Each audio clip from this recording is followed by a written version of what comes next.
Live from the Rob Christensen Radio Network satellite studio, it's Jim and Rob Overanalyze the Movies. Well, hello everybody, and welcome to Jim and Rob Overanalyze Movies, the live video podcast where we like to go above and beyond the review to get into the story, the meaning, and the craft of the movies we watch today. We got another great show for you today. We're going to be taking, of course, as we all know, or as most of us know, or as most of us may know, Norm MacDonald, Canadian-American comic and actor and professional guest, talk show guest, was passed away this week. And so we're going to be taking a look at the movie he co-wrote with a couple of other gentlemen, Dirty Work. But before that, we've got some news. We've got another special guest who'll be filling us in on what's going on with the Emmys. And last but certainly not least, I think it's time to bring in my wonderful co-host, Mr. Jim Chaboyko. Let's give him a big digital hand. Ah. How you doing, man? Thank you for this, Emmy. Good. Yeah, good. Just finished work. I sort of, I was being updated by my family. So it's some, I don't know, it's not really spoiler zone because it's already happened, but there's some pretty good tidings for Ted Lasso fans out there. So that's been pretty good. And a couple of charming, little speeches and things. But wow, lots of commercials. Whenever I have a break, I sit down and like, okay, I got 15 minutes. And just commercial after commercial. No, you don't. Commercial. Yeah. Anyhow, well, how are you doing? I'm doing well. My little side hustle, I've picked up another gig. Little side hustle at voiceovering. Yeah, that's exactly what they call it. What all the pros call it is maybe picking up a little steam. Maybe steam might be a strong word, but we're certainly we're moving well deep into tepid waters, and warmer Good. Still, hopefully. So I'm excited about that. What else? Been baking, Jim. Been baking up a storm this weekend, and nice. I do like dialing in a nice bread recipe. So there you go. Jim, if it's cool with you, before we bring in the Jim and Rob Overanalyze Movies official Emmy correspondent, got some news to catch up on. Certainly. First of all, you couldn't make it, but I know you were up on this story as well. Last week, we might have, Catherine and I might have trash talked the activist. Yeah. One of the dumber ideas Hollywood's come up with. We trash talked the activist.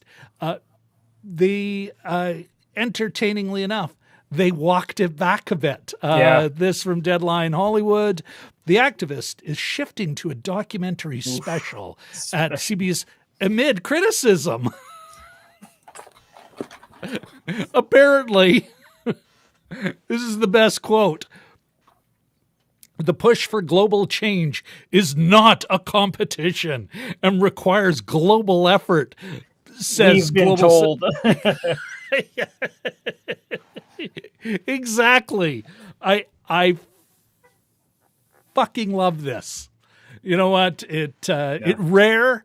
There's a lot of stupid ideas where the players are like, nope, we could make an extra nickel. We want that nickel. We're sticking with this dumb idea. It is nice to see it go down in the flames. It's so richly deserved. Jim, let me ask you this. What are the chances you think we'll actually even see the special? We'll see the documentary. They're always talking about, certain Eastern cultures looking to save face, right? And this sort of sounds like that. There's nothing that the head of the three fossilized old networks likes more. There's no phrase that they love more than the phrase documentary special. You can see that's going on Boxing Day, or it's not Boxing Day in the States, but it's if like it makes it. January 2nd or something like that. Like yeah, that's how do you turn a reality competition into like, and I guess they've already paid Usher and Priyanka Chopra and Jillian Huff, is it? Yeah. I guess they've already paid them, right? So they have to be in Be there one of those pay or play deals. capacity. Yeah. It just just an odd one. Odd. Yeah. And the pushback, it's sometimes fun and sometimes you're aware of both how dumb people are on Twitter and how sharp they are. But people cottoned on to this pretty quick, and it was fun to read some of the anecdotes and that kind of thing. So yeah. All right. Yeah. Well, thank God for pushback. The ability to push back is thank God for that. Yeah. Yeah. No, you're absolutely right, Jim. Okay, we'll get to let's move quickly. My next spot, Jim, is the chance that this is from Deadline Hollywood, my go-to source for Hollywood news. IA, the International Association of Theatrical Stage Employees, may actually go on strike. Now, of course, the issues, it's a lot to do. It's pay and working conditions are the key issues. There's still, just like they do in Canada, it's the ridiculous, it's these crazy 12-hour days, 6-day week BS, where one of them, I think it was, he played Potsy on, I think it's him. The guy Ansel who played Williams? Ansel Williams actually started a company basically marketing I think it's like a chewing gum or some, it's a drug, but a pick-me-up, like a trucker's thing, eh? But yeah, but for crew members, because he was driving home from set one night, like he's a director now, TV director, driving home from set one night, almost got into an accident, like because he's drifting off, and this is what they're doing, Yeah. And so there's that working condition thing. Of course, there's also one of the other key issues is pay, because although if you get work on a big feature, you're going to be paid at the top of the wage scale. Like, our budget is this, so you get paid that. That is a handful, especially with all the streaming stuff. Streaming has always gotten a big discount on union contracts and that. To grow, I'm going to refer to my brush with Hollywood fame. I used to work years ago, my second paying gig, and it was for a TBS movie of the week. I worked for Daniel Petrie Jr., who was the past president at the time of the Writers Guild of America West. Oh, yeah. They had just finished the Writers Guild almost went on strike at that time. This is 98. And what he talked about then when he was talking to a local reporter was, and this is all on record, I'm not speaking out of turn. He talked about, listen, the baby is grown up. When do we start getting paid? For the baby's out of the baby's graduated. We've taken our haircut. Now it's time to reap the, and that was in the 90s, and they're still doing a deep discount for the Netflixes, etc. So I think this is fascinating. That said, Jim, do you know when the last time the IATSE went on strike? Take a wild guess. Yeah. Probably it would be different than any of the writers' strikes. Those are the ones that sort of more immediately come to mind for me. But 15 years ago? Never. Okay. They went on, that union started in the 1890s. They have never gone on strike. Now, mind you, they've been out of work because of labor action. But it's all... And I'm pretty confident that it's always been the strike, the labor action has always been started by the writers. I don't think the SAG, the Screen Actors Guild, has ever gone on strike. No. In Hollywood. The Directors Guild, which is basically the middle management of film, I don't think they've ever gone on strike. It's always been the Writers Guild. They're always kind of, and this is a historical thing. They've been one of the more, let's say, radical labor unions within the system. One of the ones where they're like, oh, we're not buying any of your BS. We know what you think of, as you like to regularly quote, Jim. How do you like to put it again? Those technical awards. Oh yeah, right. Yeah, that's the Bender quote from goes, we got all the boring technical awards like writing next. So Anyway, so I just wanted to put that on everyone's radar. Is it actually going to happen though? Again, and a lot of these guys have been, their work has been disrupted already because of COVID. So it really depends on how mobilized their membership is. I wish them all the luck and look forward to, if they do go on strike, only looking at older content. I suspect if I was wagering, I'd still wager against it. But we'll see. Yeah. All right. Got anything to add to either of those stories before we bring on our correspondent, our man on the street, man covering the, our man in Vegas. Yeah. No, I just a little bit of a recommend. I've been there's a couple of shows that I've really liked or really enjoyed watching the past couple of years, and they're both really small scale. One is Detectorists, which has been on for 3 or 4 seasons out of England. Another one out of England. It's called Back to Life, and it's about a woman who gets out of jail. It's a dark comedy starring, I believe her name is Daisy Haggard. And these are created by the actor, like small scale, beautiful little heartbreaking shows that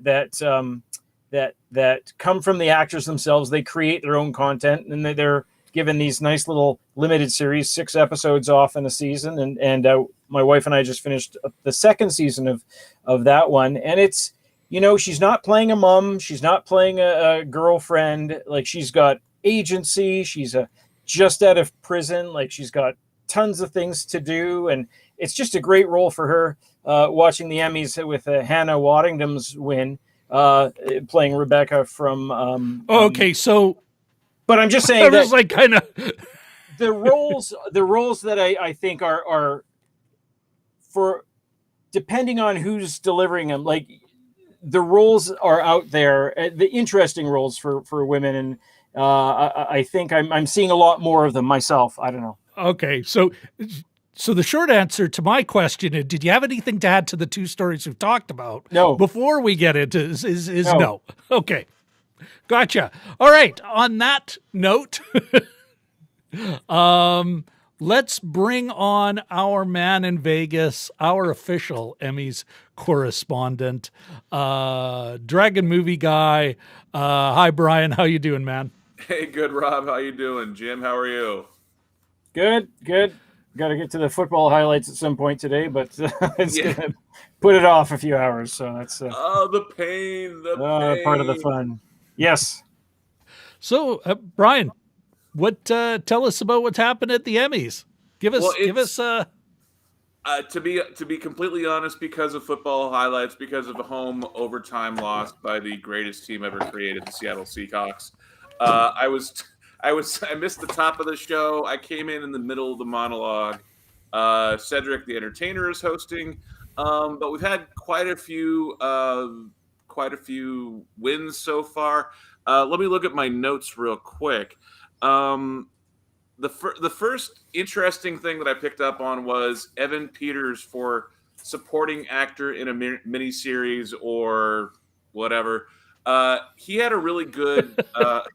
He had a really enthusiastic acceptance speech for winning his Emmy. He was the guy who played Quicksilver in the X-Men movies. He's in Mayor from Easttown, which I have not seen. I've actually He's not excellent. seen- yeah, I've not seen most of these, but he gave an impassioned speech, or just a really grateful, not impassioned, but a grateful speech. And apparently, he's a huge Kate Winslet fan. So he was. Did it he get a was little doing- weird as he fanboyed on Kate, or No, he didn't. He didn't fanboy out so much as he was just like, Kate Winslet, yes. Like it wasn't like he went like on a rant, but that was like the one thing where he raised his voice a little bit and provided a little energy to an otherwise just humble and thankful speech. Last week tonight won both writing and best variety shows. It was interesting though because John Oliver, when thanking for the best variety show, did name check both Norm MacDonald and Conan O'Brien. Conan O'Brien, of course, his show ended a couple of months ago, and Norm MacDonald, just for being a comedy icon. Also in there, SNL won Best Variety, and Lorne Michaels also mentioned Norm MacDonald. He was talking about the 46-year history of Weekend Update and of SNL and how integral Weekend Update is in there, and of course, Norm MacDonald's role, for which, ironically, he was fired from SNL and Weekend Update when he was hosting there. Also interesting. that right here, the guy who canned him. Yeah, paying tribute to him. But he did bring him back to host like a year and a half later. It was barely a year and a half later. Norm's sitcom was then on the air, and so they brought him back to host as sort of a. I don't know if it was so much a mea culpa, but it was a nice gesture because they usually don't fire people mid-season, or if they do, it's usually like when Damon Wayans changed his character mid-sketch on air. He got fired once on air, but usually someone like Norm MacDonald is not fired mid-season. He was, and that was sort of his. It was a nice gesture by Lorne Michaels, who otherwise is usually kind of more reserved. And the other one that I wanted to mention was there's a really funny sketch by Cedric the Entertainer with Scott Bakula, Jason Alexander, Allison Hannigan, Zooey Deschanel, and Fred Savage as people who have never won Emmys. So this was them as a supporting Wow.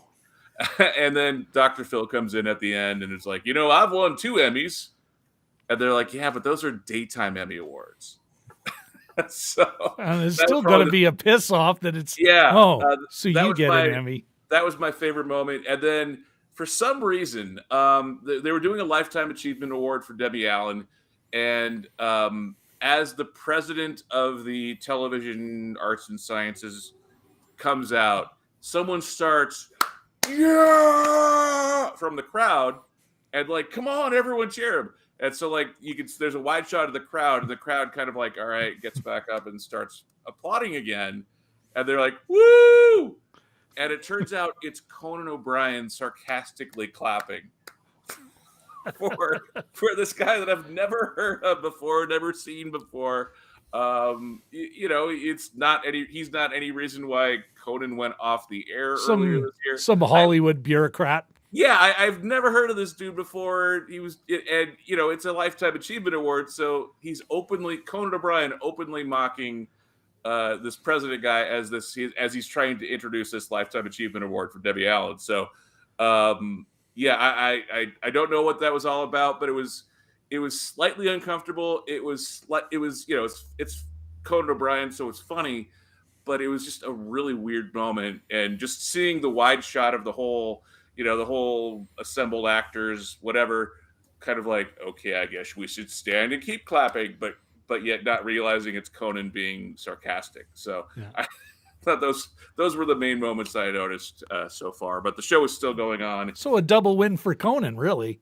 Yeah, and ironically, they just had I forget which award, but one of the writers and producers up on stage, and Conan went up on stage behind everyone, and because Conan is 6'4" and redheaded, he was standing out amongst the crowd. He was just like, so Conan definitely making some noise in his final season, final year of eligibility with his current show. So, looking at Deadline now, it looks like a big. So you've got where are we here? I love this. Here's a nice hot take for you guys. Where are we? Hack star Gene Smart. Like this. Can't write this stuff. Hacks star Gene Smart pays emotional Emmy win tribute to her late husband. Thanks her creative and brave team through working through COVID. Because when I think of having to fight on the front lines, I think making streaming television. So, well, to be fair, I did notice that too. Hacks won a couple of awards. They won for best writing, best directing. Both for the pilot episode, which I did watch. I stopped watching after the third episode because it kind of fell flat, but the pilot was good. But apparently her husband died right before shooting started, or somewhere right around in there. So it was a moment of emotional honesty, and then she kind of went, and then you're right, she kind of went on to talk about COVID, which I thought was a weird extension of mourning her husband to everything else. But your bravery for the front lines of craft service. So you chumps want to get a paycheck? You that might be striking because we treat you all like shit? Thanks for your bravery. And we're a family. Yeah. Exactly. All right. Big night. I mean, you got this headline here. Women sweep Emmy drama and comedy directing categories for first time.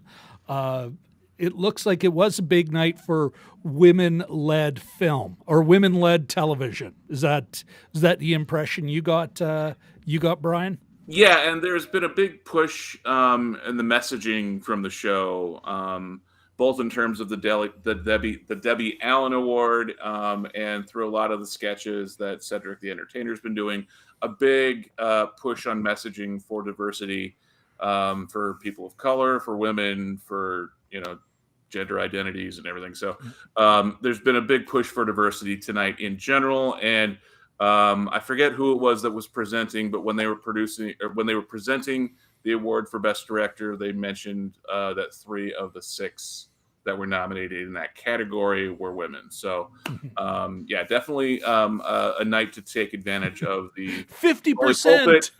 Yes, half. It's half of the population. Now, so finally, that's what you would expect, or that one would expect, half the population, half the representation. So, yeah, so there's a good a good push, a good opportunity to get the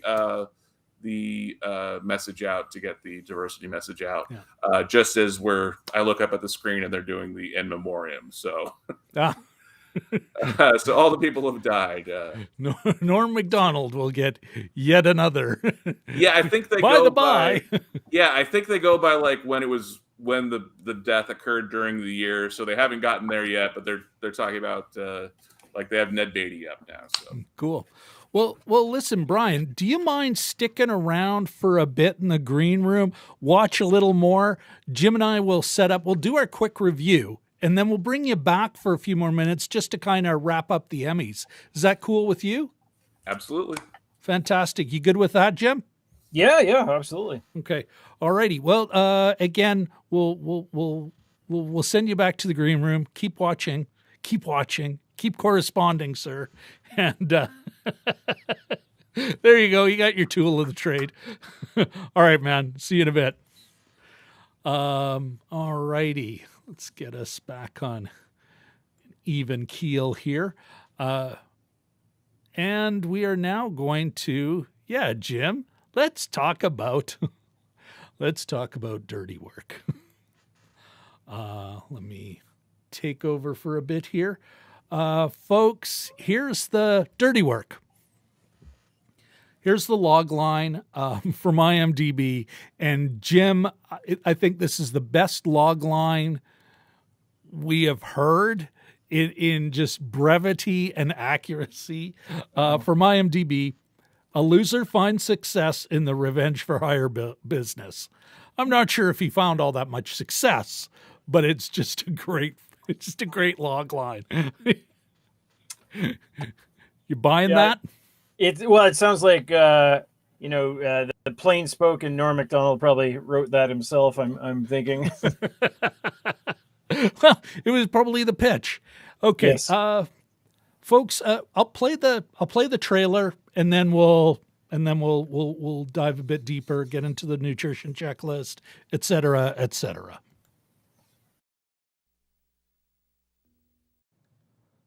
I would love to say it was a different time, but we're talking 23 years ago, not 123 years ago. This flick, here's the basic plot gag. You got these two guys played by Norm MacDonald and Artie Lange. Lange or Lange. They grew up together, picked upon. Later in life, they're still kind of chumps. Then all of a sudden, their dad has to get a new heart, and they've got to pay Chevy Chase's character, this unscrupulous doctor, 50. They got to come up with 50 grand. And so they figure, oh, well, that revenge thing that used to work so well in school, we'll just do that. That won't get us thrown in jail or. There is the plot. That's the film in a nutshell. As far as its social nutrition checklist,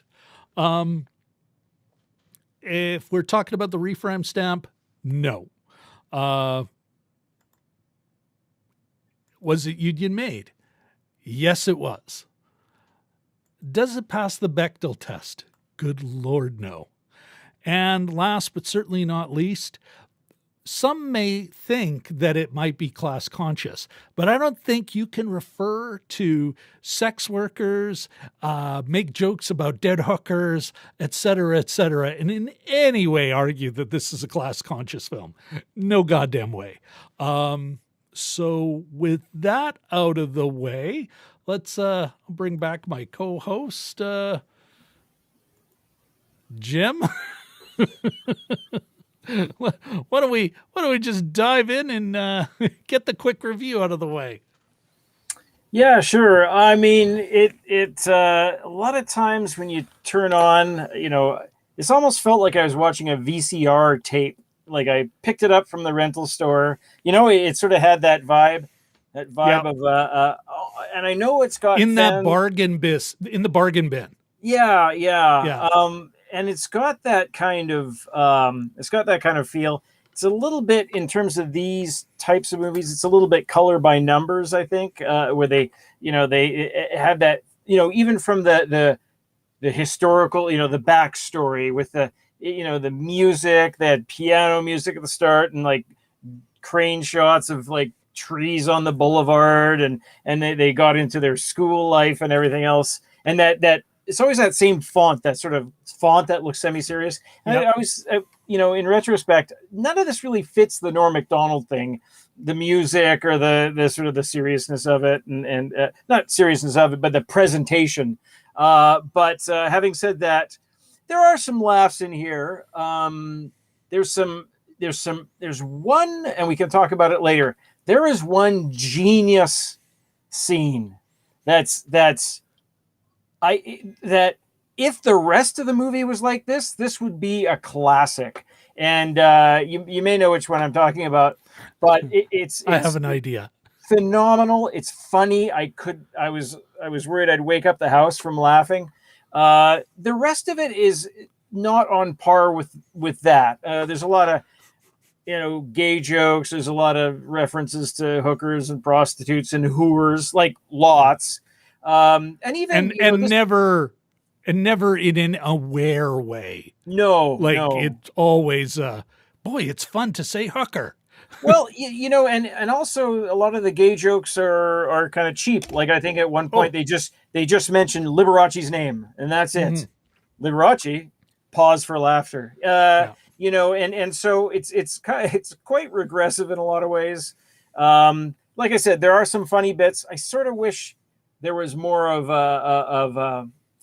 more of a, what's the word I'm looking for, a mission with this movie, but it has that loosey goosey feel. It also, they tried to make Norm MacDonald, I don't know who was dressing him. He had these big baggy t-shirts and things like this. And there were some shots that are set up to like, oh, let's get his dimple. And he's actually got quite nice eyes. It was almost like it was sort of almost like a star vehicle for him.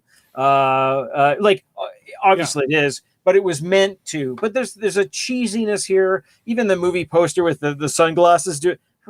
Whoever does that, that's the kid with the bowl cut. Certainly not Norm MacDonald. No, the kid with the bowl cut's one of my least favorite Hollywood cliches. The looking down the sunglasses is another one. Anyway, so some good stuff here. A lot of it was kind of lazy and cheap. The class consciousness. Who's bad? Well, somebody who loves opera, obviously. Anyway, that's not too far away from Caddyshack, right? Like the big bad rich people in Caddyshack. I'm not saying we need to be sympathetic to them, but it's just a bit of a low-hanging fruit kind of thing. So, we'll get into it. But yeah, there was, like I said, there were some good laughs. I wrote a bunch of little jokes down, but it's a shame that he didn't make more movie, or it's a shame that he wasn't given more of a chance to do this. Do his own kind of thing, I guess. Yeah. For myself, Jim, watching this, it makes me feel for not just in its general vibe and that, but you look at who's in it, some of the players around it. It's almost like those who financed it, the producers, are saying, well, you know what, we'll do like what Adam Sandler does. Even though Norm MacDonald is not you don't wrap an Adam Sandler, a 90s Adam Sandler movie around Norm MacDonald. Norm MacDonald was a great like a great supporting character in Adam Sandler movies, there's a laziness here. The jokes were, just cheap and lazy, not even, barely low-hanging fruit. It was the stuff that fell off the tree, and it's like, oh, that's not, well, this half isn't rotten. And so there were, most of the time, I like, in the chat, we've got 2/3 of the Balmoral Street Research Irregulars group in here. Katie Fowler hit it on the head. My face still hurts from cringing at this movie. There were it's a lot of cringe, and a lot of cringe at a time when people were like tuning in. Really, are you? How do you make such a cheap gay joke after AIDS? After we, how do you, even the jailhouse thing, and it just seems so lazy. And it was almost set piecey, It just like not even set piece. That's wrong, but it was just, and they show him tucking in his shirt. Yeah, I am shocked. Yeah, I think, but I like what you said, Jim. It's almost like they couldn't quite figure out. Or maybe I should say they couldn't quite figure it out. For whatever reason, they're like, no, we're going to do this. We know it works. And they know they'll make money. He is a name. Let's just do that. That said, I agree with you. I think there are not one, but two fucking genius, just brilliant little pieces that you can tell didn't need to be in this movie, other than Norm and probably Bob Saget. Like, it's a whole bunch of funny people around the table. They're just like, screw it, let's just do it. And so there's like two where it's just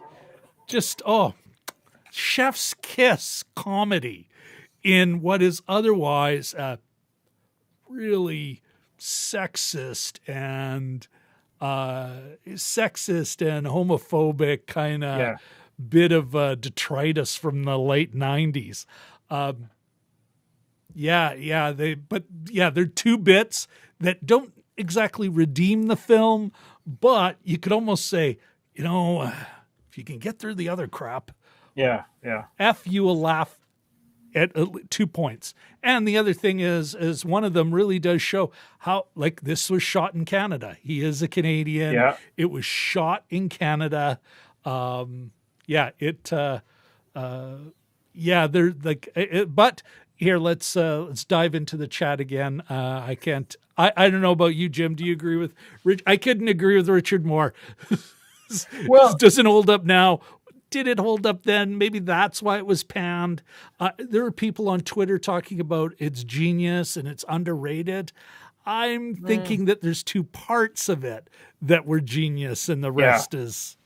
Yeah, it got the rating it deserves. Sorry, what year was it again? It was 1998. 98. So they've got 20-minute workout videos, like the famous or infamous 20-minute workout videos. The very Which sort were of an 80s thing. Very porny kind of softcore porn expression of aerobics, and that was at the time the movie came out. It was already about a 16-year-old reference. That's not exactly like cutting. Fresh.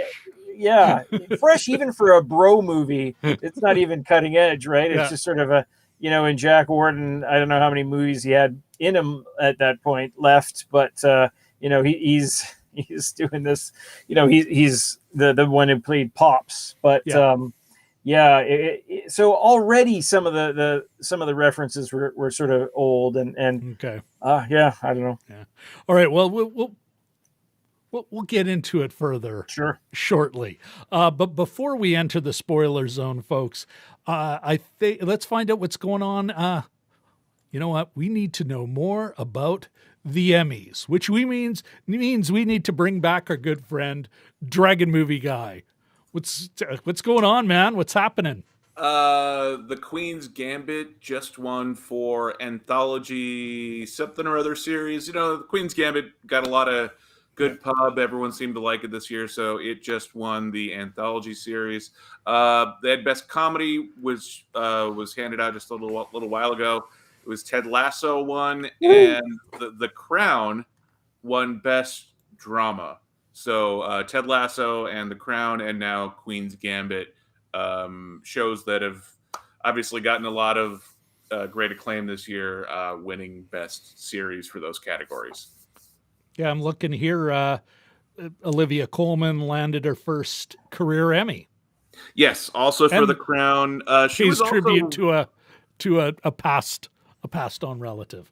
And Olivia Colman was also really good in a series that I personally liked. I'm forgetting the name off the top of my head, but it was basically about like female superheroes in like turn of the century London, about the time of Jack the Ripper. They all get superpowers because some weird was that the Lumineers or?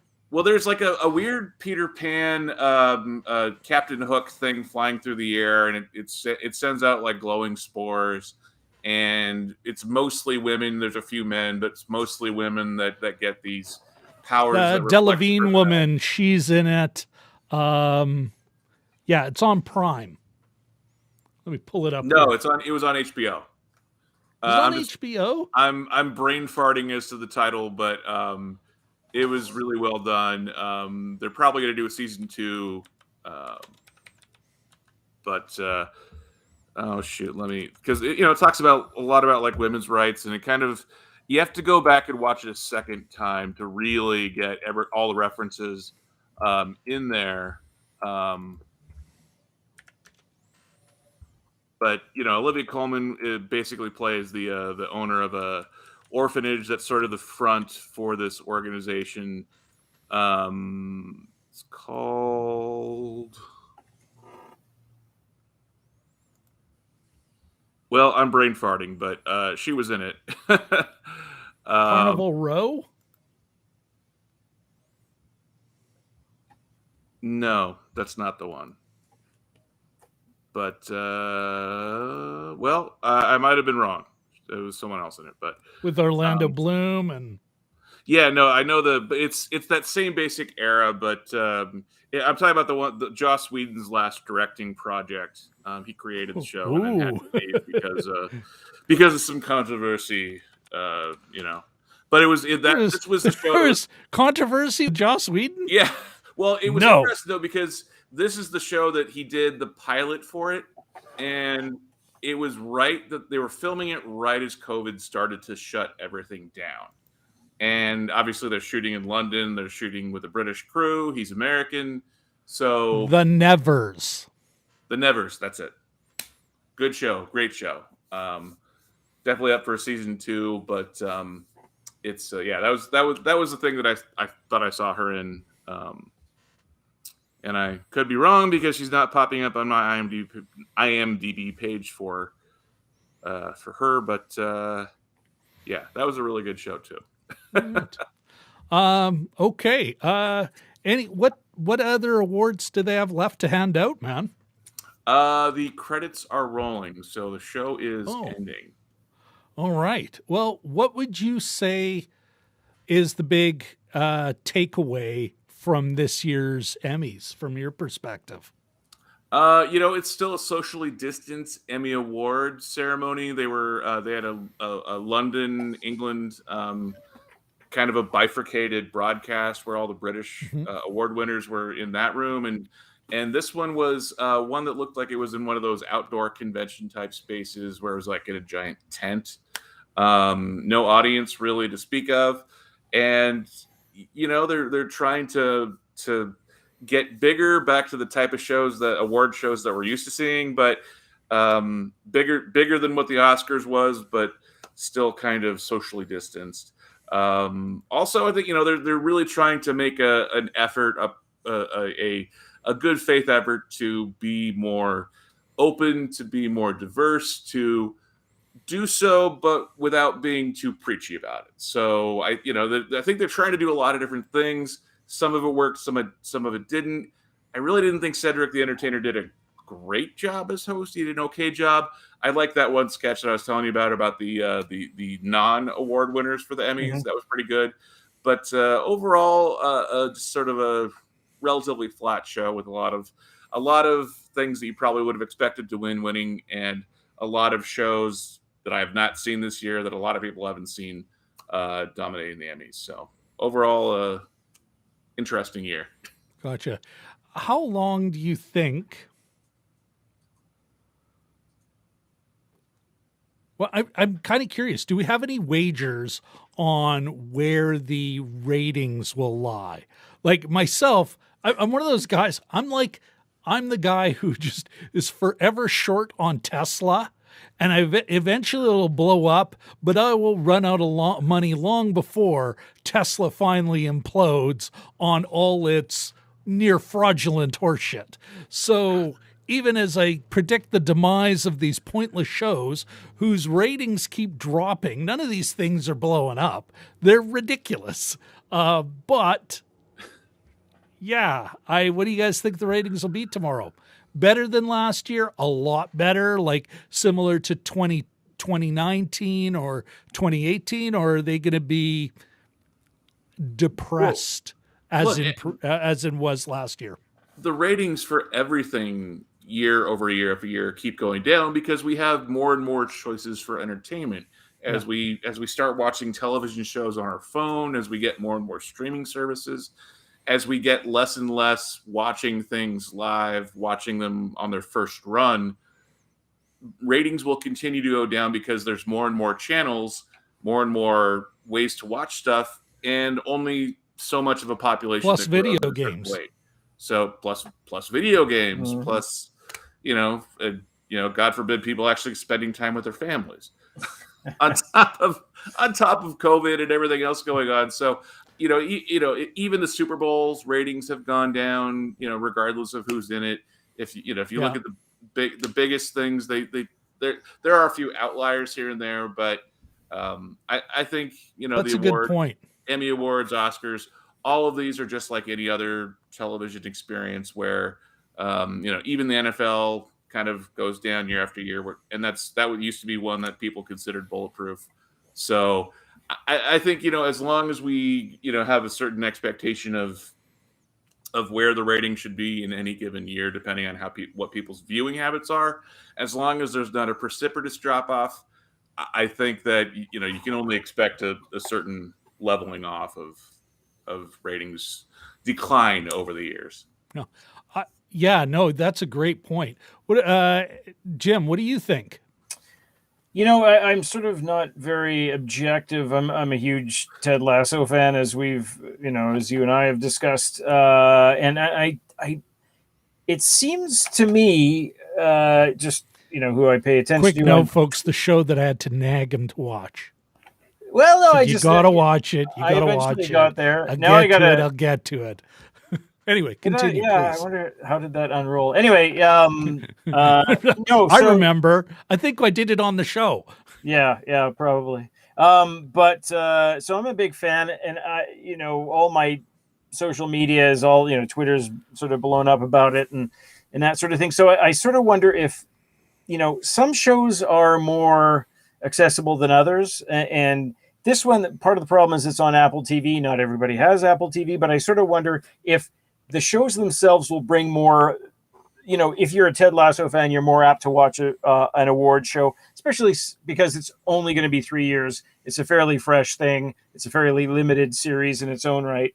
And if there's big, Crown fans, and if there's big, what's the chess show again? Queen's Gambit. Queen's Gambit, yeah, big Queen's Gambit fans. But at the same time, yeah, in Winnipeg today, it's 28 degrees at the end of September rather. 28 Celsius, so about 80 Fahrenheit, which is pretty beautiful nice day. So are people going to want to stay? Like, it's still warm. It's dark outside, still warm, which is a novelty for us, Brian. But I sort of wonder if people on a beautiful fall day are going to let's go in and watch an award show. So. It'll probably be a decline, I imagine. Yeah. Well, that's the hard thing about the Emmy Awards, though, is that Emmys are always in the fall, at the start of the new television season. So it's an interesting time because I believe the season technically ends June, going in July, but the ceremony is always in September, kind of as to launch a new season. So it is sort of that's exactly it, to kick off. I mean, they're all marketing efforts. Yeah. Oh, yeah. It's not even odd. It's like, well, we'll do it then. We'll remind everyone of why they loved these shows. Continue to watch. I think the Tonys were there used to be sort of a summer, didn't they? Late summer or September? No. Anyway. But they're obviously chosen for a reason, right? Everything's timing, so. Yeah. Okay, Brian, thank you very, very much for coming on and being our correspondent again. Really appreciate that. What do you got coming up? What do you got coming out? I have a couple of reviews coming out. I just finished writing, but I haven't posted it yet. Prisoners of the Ghostland, which is Nicolas Cage's newest film, came out at Sundance earlier this year, but it just hit theaters. This film is bonkers. It is, if the goal of any film or television show is to really reflect the personality of the star, and as crazy as Nicolas Cage is, this is a film that really reflects that. If you remember the old Andy Samberg sketch on Saturday Night Live where he was Nicolas Cage, get in the cage with Nicolas Cage. Get in the cage, yeah. There was a line when Nicolas Cage himself comes on, and they have Nicolas Cage sitting next to Andy Samberg as Nicolas Cage, and they said they have the two hallmarks of any great Nicolas Cage film are that all of the dialogue is either whispered or screamed, and everything is on fire. That is definitely the case in this film. So Prisoners of the Ghostland, it is a lot, as the kids would say. It is a lot to take in because the visuals are it's bright and colorful. It is bizarre, but the director is a Japanese director named Sion Sono. It's not just throwing things at the screen. There's a reason for it. There's a purpose for it. They tie it all together. So the directing, the filmmaking is good, but the first 45 minutes, it's so much that for people that their eyes are too sensitive or whatever, they may have to turn it off, or at least kind of watch it from far away, watch it from the back And when's row. this review coming out? Tonight, as soon as I get done here, I'm going to start posting it. It should take a couple hours. Fantastic. I literally just finished writing it as we were getting ready for the show. So fantastic. That's coming out. Well, okay. So you can find Brian at Dragon Movie Guy on Instagram and on Twitter. Of course, we will put a link in the description to his channel, and when he posts that, if he sends me a link, I'll throw that in the district I'll put your link to your review in the description as well if you send it to me. This written review will be on reviewnation.net, and I will have a 5-minute movie review out of it tomorrow. Fantastic, man. All righty. Well, on that note, again, Brian, thank you very, very much. Really appreciate you doing this for us. Have a great rest of your Emmy weekend, your Emmy Awards weekend. Go Seahawks. Thanks for having me, and time Next to week. definitely get a drink to soothe the Seahawks loss blues. So. All right, man. Thanks for reminding me. Thanks for having me, guys. You bet. Bye-bye. Well, that was cool. Yeah. All right. Let's, before we have referred to what's going on in the chat a couple of times, but we do have some folks in the chat. Why don't we give everyone a proper welcome? Certainly. First of all, yes, we do have Richard L. And Richard L., who supposed to note to self, remember to greet everyone on Jim and Rob. And Katie Fowler, again, of the her face may still be hurting with all the cringing. But let's give them both a wave. Woo! Ahmed, our man in Kuwait City. And the way he knows the actors, he played the dog voice from Dr. Dolittle.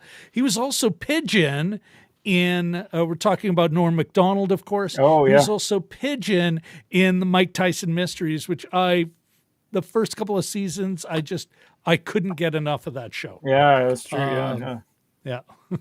I think he also he was, somebody reminded me, they had a full page obituary in the Globe and Mail this weekend for him, as they frequently do with notable people, and it's on the back page of one of the sections, and they said he did a voice for Sunnyside, which was that sketch comedy show that was filmed in Wolseley for a couple of seasons there, and he did some voice. Yes. He did some voice for the manhole. He was, yeah. Yeah. I was going to say that, and as it was coming out, I thought that sounds wrong, but I guess you can vouch for that. So that's No, I was still in the that office at the city when that was getting made. Oh, that's right. You would have been. Yeah, that's right too. The other thing I think is worth bringing up, he was a blob on. He voiced the blob on Seth MacFarlane's kind of comic take at Star Trek universe. The Orville. The Orville. Thank you. Yeah. Gotcha. And I wonder I sort of wonder if he was doing voice work because of his leukemia. Maybe, I don't know. Maybe he's doing a lot of podcast stuff though, and he seemed to be pretty active. That could have been it. Who knows? Okay, let's. It's time to move into the spoiler zone, Jim. Certainly. Well, let's give that a proper one. The spoiler zone. Ooh. And of course, because I didn't have a thing dialed up, that's why my audio has been so weird. It should be better now. Okay. Hi, Curtis. Look at this. Another. Is he in here? No, I was just saying in case he's lurking. Oh. All right. Where the heck were we? Very spooky, Rob. Yes, very spooky. All right, let's get back to it. Sure. Let's talk about the craft such that it is. I do think there's something noteworthy here. If you're from Toronto or spent a lot of time in Toronto, you will recognize Toronto in this movie.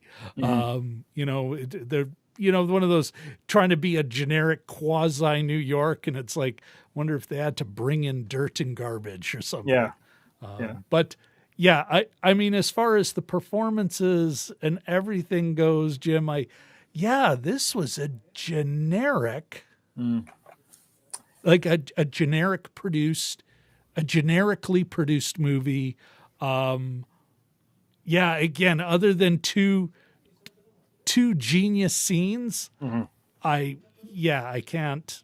Just such a meh. Well, and just there's little continuity things, like he breaks up with his first girlfriend. He goes, "What about the popcorn maker?" And she throws the popcorn maker, which shatters to the ground. And then the next scene, he's got it, and it's fully functional, and they've made some popcorn in it. Well, there's one piece that has fallen off of it. And yeah, but even just some of the roles, like I never bought, there's a little bit of a sort of embryonic romance in this, and I never bought them together, and I never with bought Traylor her, Howard, with her motivation or anything like that, but and sort of just the shots and even the way that they're sort of arrayed at the end. There's the end shot of them in the hospital, and they're sort of arrayed like flanking Pops as he's sort of recuperating from his heart surgery, and it's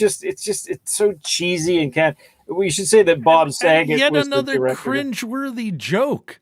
Like, it's like they just couldn't help themselves but to go to that lame stuff with the "now that I've met her," and it's like, sorry, I got a little. Excuse me, I have a little throw up in my mouth. He's a randy old man. But the only thing that not even an entertaining randy old man. He was not playing it in a way that. Yeah. There was one line where Norm says, "Stop saying dirty stuff for a second," which is kind of funny. But I know it just as I said earlier, Bob Saget was the director, and maybe it felt like almost like a TV show, and with a. Well, I'll talk about story later, but just the look of it didn't really have that solid, a look. There was a couple of sight gags where he gets thrown into a garbage bin a couple times. I got to admit, I laughed both times that happened. Those were good, and there was, I think it was the same stunt guy. He keeps on, like, whereas other characters would be gently escorted out, Norm MacDonald's character was always thrown out, and he would sort of land with a little bit of a clatter on the cobblestones. And those were kind of like fun little gags, especially because they were so consistent. Just it felt like a TV production almost. It looked like they, at the end, they're already making it on the cheap, making it in Canada. Mm-hmm. They save a bunch of money just on all their other supporting players, right? Their production costs drop, all that stuff. But it's almost like they said, okay, we want to make an Adam Sandler movie. Go send it to Canada. And I know we told you we were going to give you $15 million or whatever. We're only giving you 10. Figure it out. So all of a sudden, everything is just stripped to the bare minimum. Like the absolute bare minimum. Like, you just, at no time did you ever feel this thing had any polish, And then they spent a bunch of money on songs that will probably get me copyright claimed, because you can really hear that AC/DC tune, and none of these musicians, none of these big music labels believe in fair use, regardless of whether or not the law of the land. It's funny. I don't recall hearing Mighty Mighty Boss Tones on during the movie played. So maybe that was just a trailer song. And then of course they play, was that Two Princes by the Spin Doctors? Yeah. You had Chumbawamba. You had Chumbawamba. Yeah. Just to make it current. And yet we're still going to reference the 20-minute workout. So like there was nothing sexier and more current, sexier and more current that they could have used. No, they had to use a. And who's doing aerobics anymore? Oh, I know. Like, or was it just that they thought this was what one of their, like, it was obviously a sight gag. Yeah. But they may have really thought, that's just hilarious. Well, there was that it was so dated because the old man is so dated. And having said that, all of his pornography was old as well. Like he had that. I wrote it down. The magazine Impotent Old Men and Whores.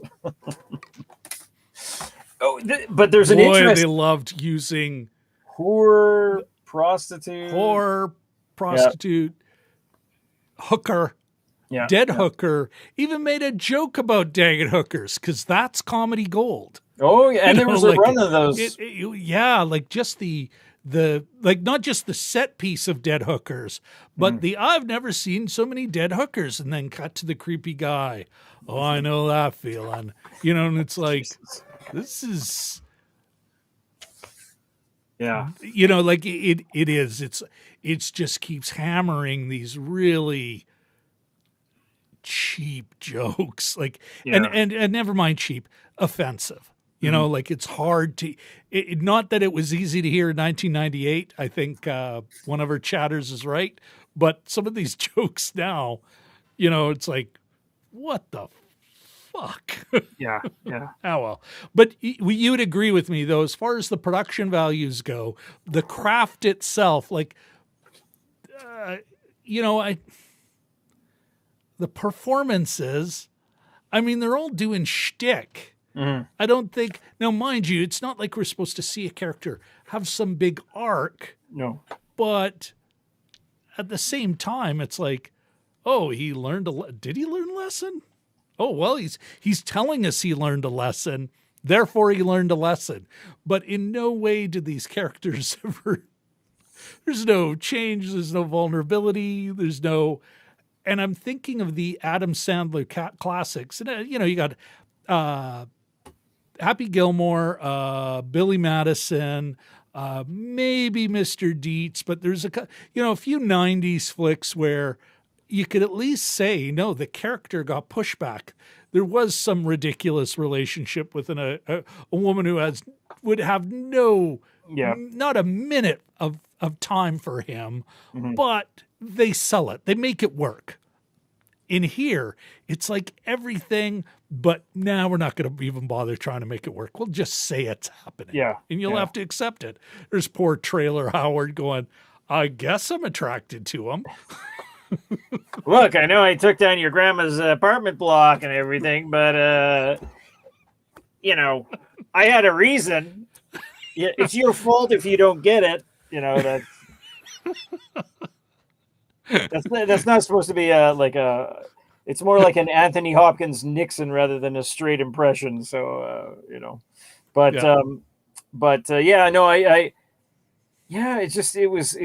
was funny and just really, I mean, okay, well, I don't know if this is more story or not, but you have two scenes that you want that you thought were really good. Okay, well, here, let's finish with this. Sure. So there's DMG brings up Hard 2, seeing this film came out after Chris Farley died. Yes. But also let's talk about his performance and yet another, he's doing his thing and it's a no credit. So he didn't get a credit. It's uncredited. So it could very well be he was just doing everyone a favor because I learned this when I was in film. No quote, no credit. So if you don't want people to know your talent, you don't want people to know what you worked, what you got paid on the gig, because there's kind of a gentle person's agreement that you share what you got paid with other producers, so everyone kind of knows what's going on. But you don't want that. You don't get a credit. So you're doing somebody a sweetheart deal, and you don't want that information out. You don't want to. I don't want people thinking I'll do that for $50,000. Like I'm $1 million plus player, right? John Goodman too. That's right. Yeah, had a scene. Yeah, like crazy cameos. But there's Chris Farley, and it's like shut your pie hole, Yoko. Like, Jesus Christ. Yeah. Yeah. And that's the quote that made it to the trailer. I'm laughing because I'm incredibly uncomfortable. Yeah. And they thought it's like, oh, this will sell the movie. And a quick note about this, and I'm going to just sort of split hairs a little bit. She's supposed to be a Vietnamese prostitute. Sex trade worker. Yeah. They actually gave her character a name, which you find out at the end, which is Lin Young or something, obviously Chinese. She's played by a Korean actress who eventually makes it to the cast of Kim's Convenience. She's sort of a rival, a church rival of the mom in Kim's Convenience. So Vietnamese, apparently a Vietnamese character, Chinese name, Korean actress, and then he's calling her Yoko. So there's the fourth Asian, like it's just and I know this isn't like a documentary, of course. At the same time, it's like, put a little effort into it. A little effort. Like you could come up with a Vietnamese name, like just do a modicum of research. 1998, we had the internet. We did, yes. We had the internet. It was available to all. Yep. You could have Vietnamese names. Oh, that's a funny one. We'll use that one, But that's a funny one to North American ears. Sorry, yeah. Well, it's just a continuation of that 16 Candles character. It's that kind of using that for comedy, and it just, it's lazy. It would be so much. 1998. Yeah. When did 16 Candles come out? Was it 81, 82, 84? Yeah. Early more 80s, than a decade earlier. And it was offensive then. 1998, it's not getting any funnier. It's not getting better. Yeah, no, you're absolutely right. Yeah. And you could develop that a little more and have some, be clever about it. And who knows, just do the work and you might get somewhere with it. But anyway. Yeah, no, it could have been. But yeah, I just don't, that was never their intent with this film. No. The producers were like, we're going to make this happen. Let's get it done. Who knows? Norm MacDonald and Bob Saget, friends from like 100 years ago, probably reached out to all their buddies, all their male friends, because was there one woman comic in that mix? No. No. Was there more than they had Traylor Howard, her grandma, and another little old lady, the Vietnamese prostitute, the Vietnamese sex worker, and I think those are the only. So Bechdel test, and then his army of loyal prostitutes, because you'd be loyal to this douchebag. Yeah. Oh yes. Yeah. Anyhow. So you were talking earlier about two scenes that you thought were really great. I have one scene. I think ours converge. There's probably a Venn diagram there. Okay, well, let's talk about the story first. Okay. Let's just kind of, because it's another thing where it's like, well, this was pretty like you said before, it was a paint by number story. Mm-hmm. Like, okay, we set up that they're idiots, but they have some sort of skill that involves, and another cheap. What was the deal with we didn't like the babysitter.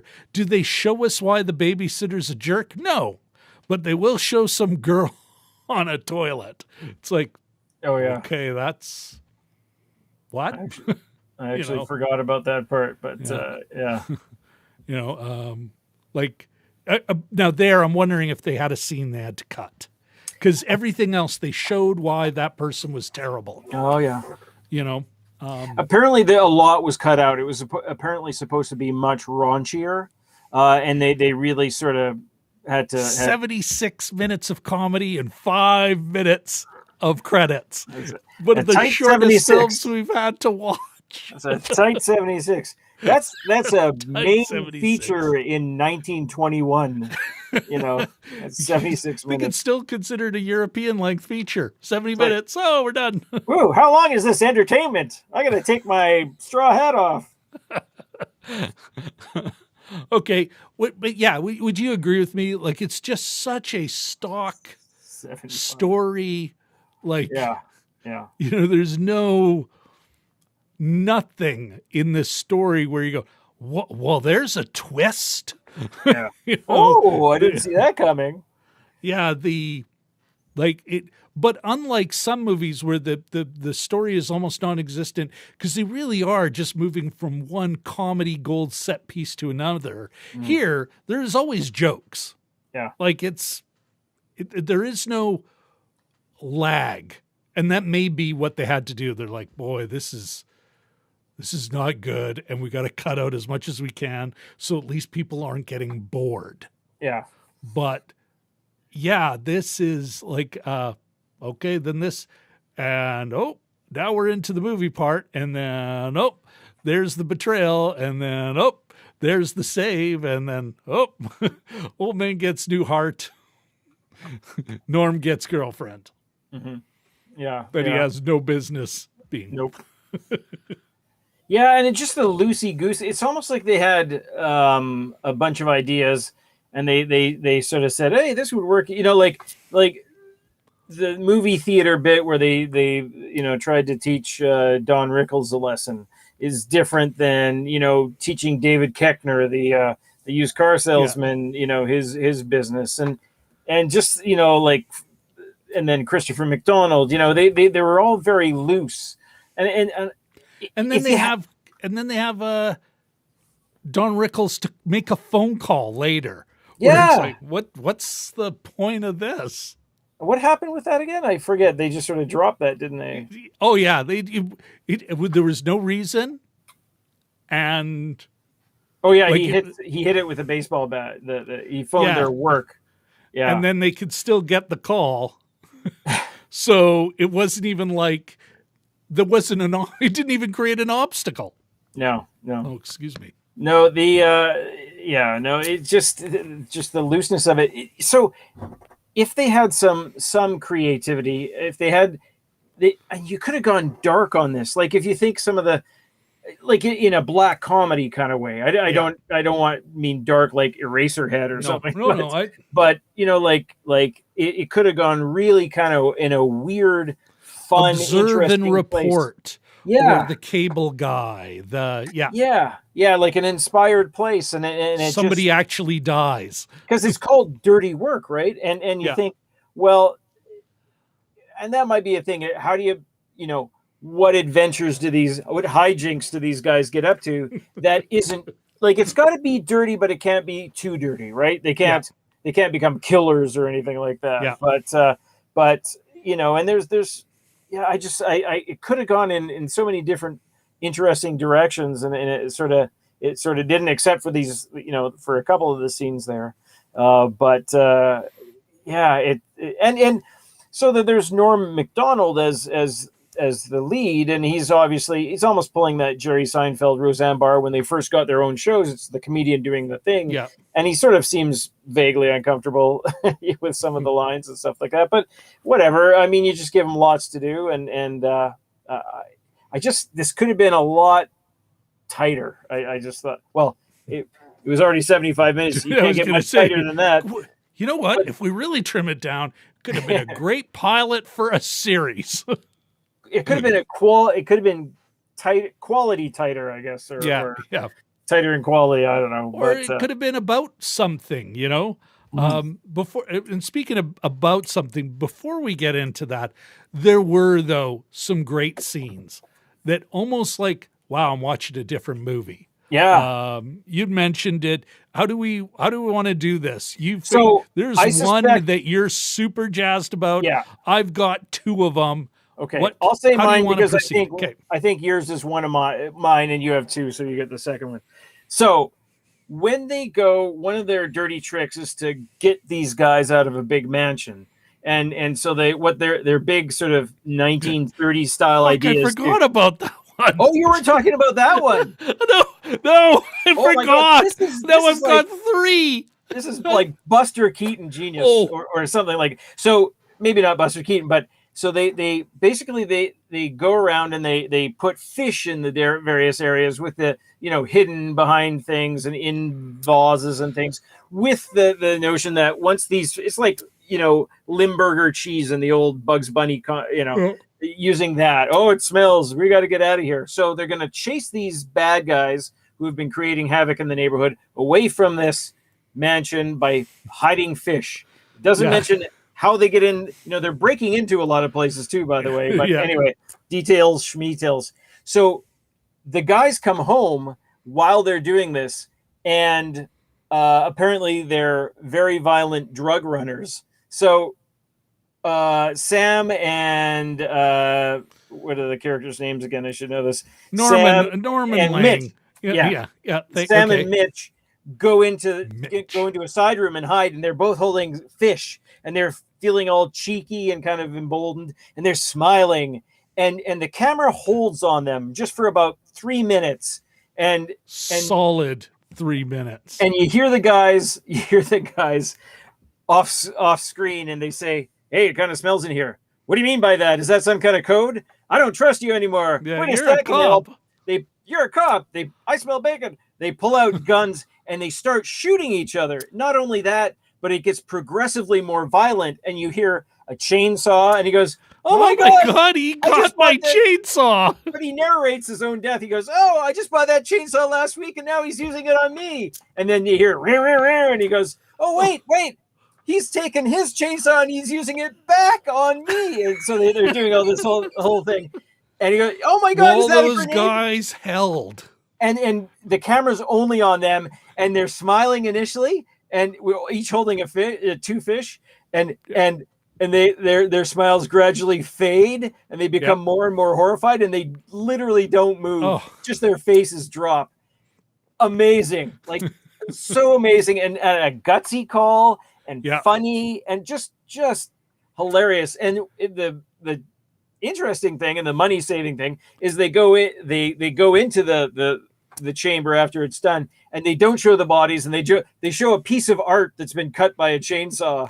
A bit of set dressing, and I could not stop laughing. That was the best. That was a great and scene. I would argue cinematic. Even though it's just staring at them, it's cinematic. It's letting them, but not in close up, in a long shot, so it's comedic, but it's cinematic. You are riveted.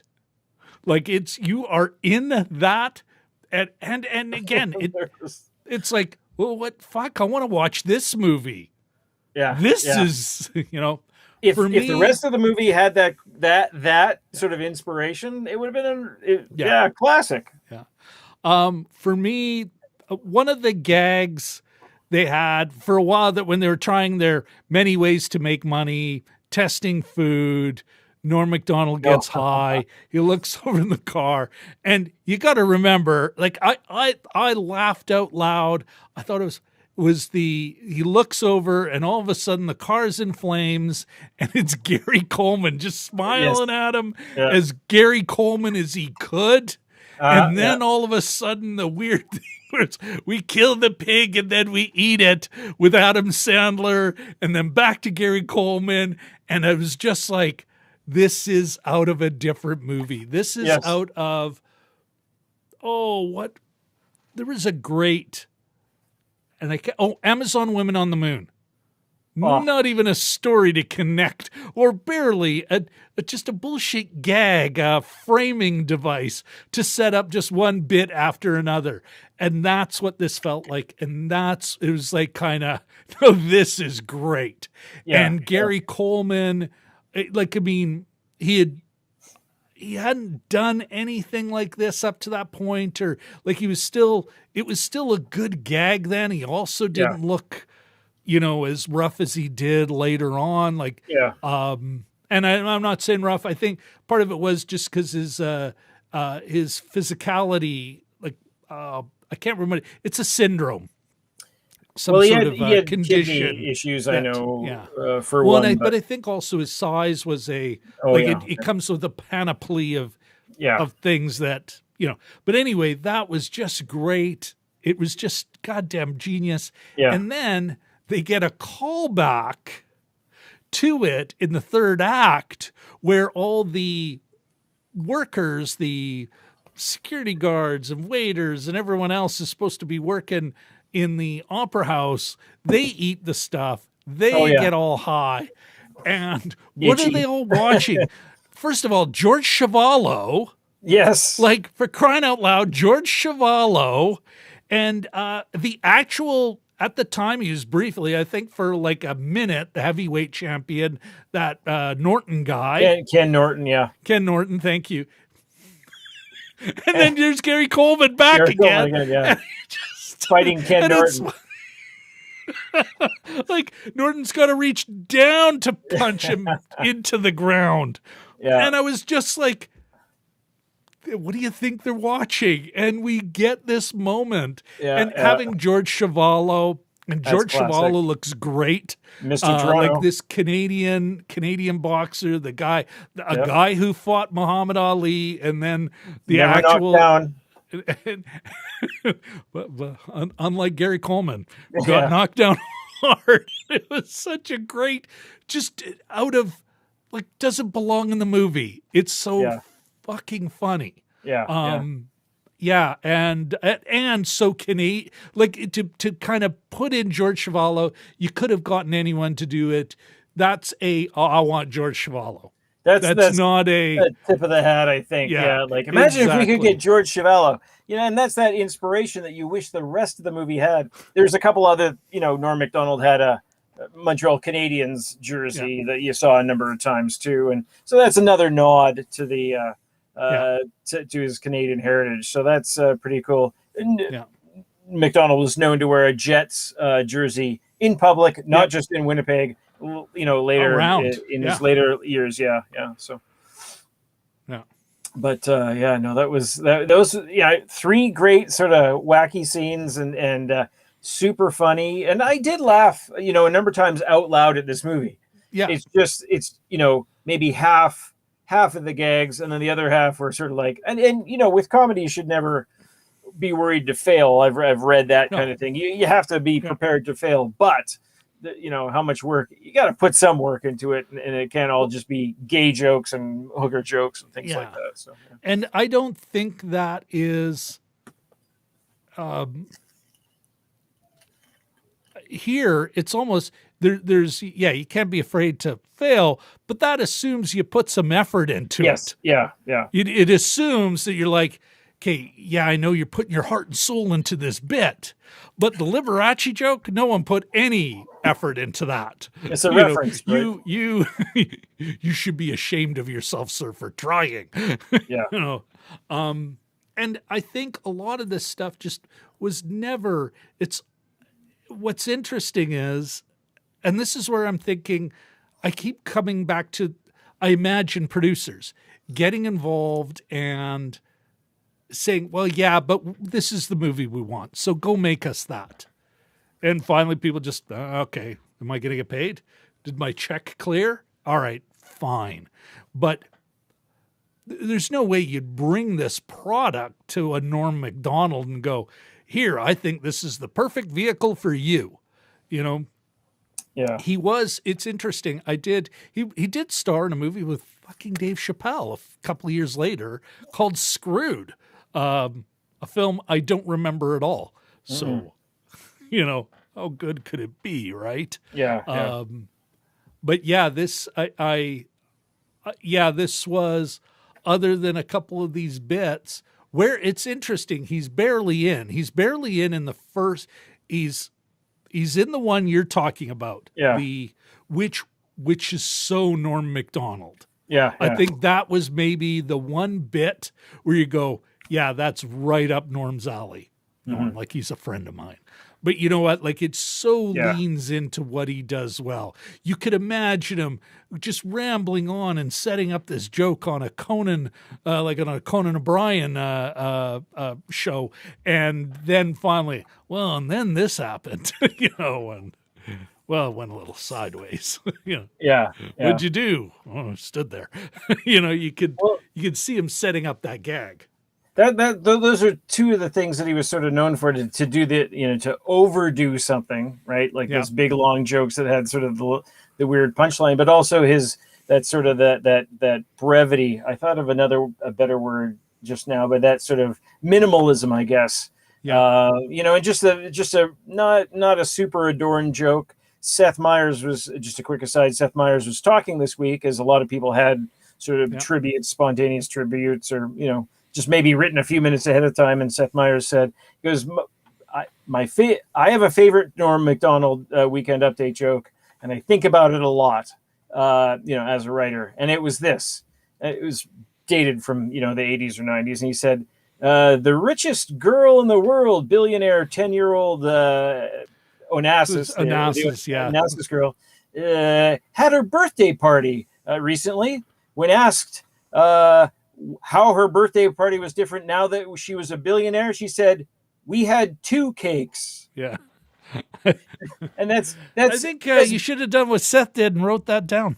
But that was just it. That was just that kind of simple, little commentary and kind of beautiful. And that massive difference between the setup and the punchline, which is, it's the moth joke. It's, you could go down. Like, I really meant it when we were talking about this before. He may have been one of the greatest comedy, definitely for Conan O'Brien, but maybe just one of the greatest comic guests for late night talk shows, especially as we're getting out of that. Like, I mean, we're just going to see less and less late night, as we talked about the Emmys, we're talking about all this other stuff. They're never going to have the sway that Carson et al. Had. Yeah.